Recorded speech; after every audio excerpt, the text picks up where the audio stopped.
Baseball betting investigation updates coming at you. We waited a little while to talk about this because we wanted to make sure all the facts got straightened and that there wasn't a bunch of smoke in We the didn't even way have of. names besides one guy when I recorded last week.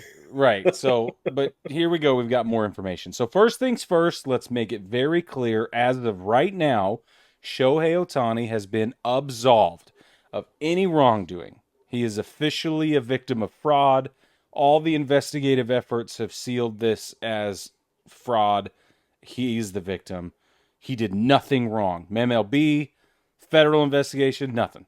No evidence of his having done any wrong. Right. So get it And straight. unfortunately, there are still people saying that he paid off Mizuhara. I don't think he did. I didn't think he did from the beginning. Me neither. There were too many feds involved for there to be a payoff somewhere.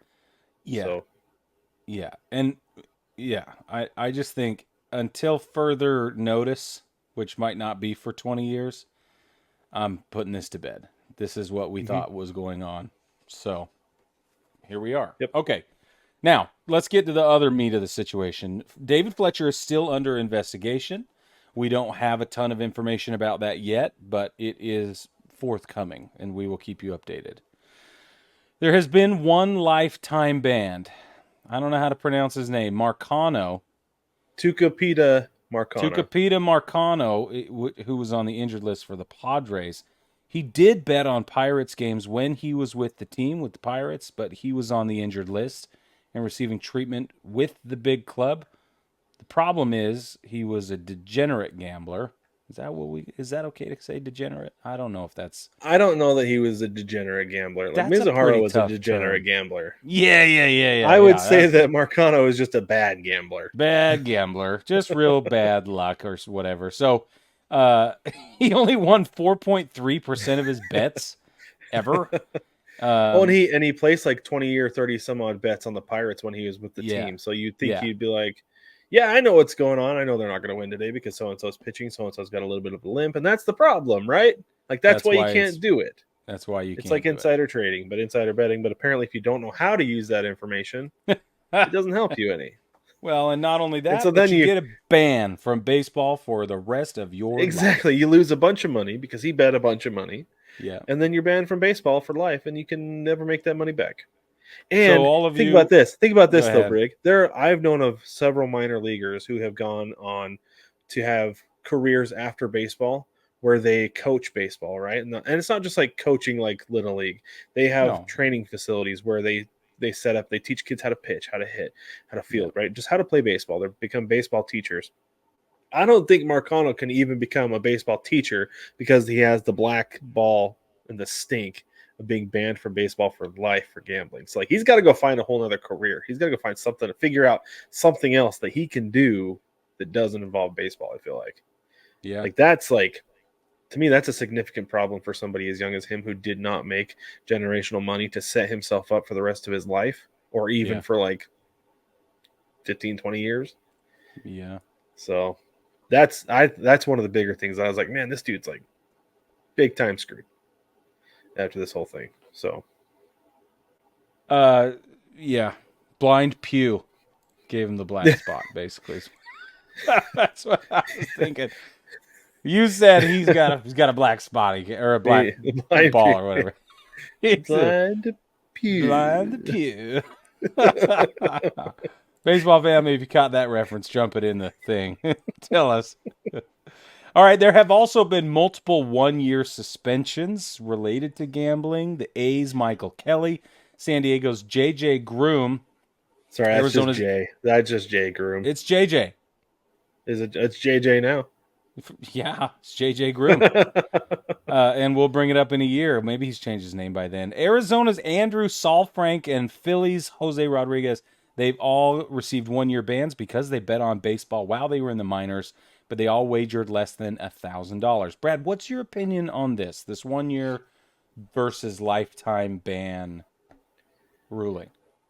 It's a slap on the wrist. Like they're all pretty lucky, right? And Yeah. I don't know that it's necessarily the amount that they wagered because it's all that less than $1,000 for these guys is like it's just dabbling, right? but they're pretty lucky that they were in the minors and they were when they got caught. Yeah. Because could you imagine if they had got called up and they were still betting on games? Like say they spend 10 days in the show because somebody's on the IL and they're continuing to make bets. Wouldn't matter.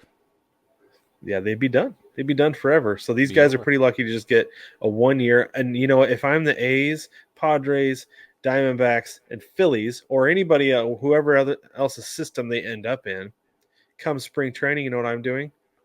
You're going to help with the presentation about gambling. Let Oh, yeah. everybody know You're teaching the class. about Yeah. about Yeah. the dangers that Yeah. just even dabbling and dipping your toes in it. What can Yeah. happen? Let's try to scare everybody straight and keep everybody else from doing it too. And keep you scared. Yes, I think they're sufficiently scared. Mm-hmm. At least these four, if not everybody else. But you know what, though? It's interesting to talk about like guys being so scared. Again, on foul territory, they were talking about Ketel Marte, about how he said that he didn't know how PEDs ended up in his system. Mm. And Todd Frazier was like, I was so scared. He's like, if somebody wanted to give me green tea that I didn't watch them make, basically, it's like, I was like, no, I don't know what's in that. Right. Not that he's like, I'm not putting anything in my body that I don't know what it is. And so Yeah, that's I feel like it's the same thing. Like, I wouldn't, if I was them, I would just stop gambling altogether. I'd be done Oh, yeah. No. until I was done playing. Avoid the very appearance of evil or whatever. Yeah. For sure. Do you think they should have received a lifetime ban?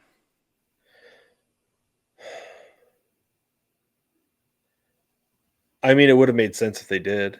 I think because the minor league players have a different union, that's why they didn't. Right, the rules are different for them. That it's not affecting the outcome of any major league games. Potentially, right? That's true. Even Marcano, who wasn't on the active roster, obviously couldn't affect any games. But I think because it's almost more adjacent than it is direct, like a Marcano, right? Because he was in the clubhouse and he's betting on the Pirates. Yeah, he was. Yeah, on top of a bunch of other games. Yeah, but I think a year makes sense for minor leaguers if you're in the minor leagues when you're doing it because you're not having any effect on the big money games. Yeah. So okay. I mean, do you think a year makes sense, or should they have gotten lifetime bans?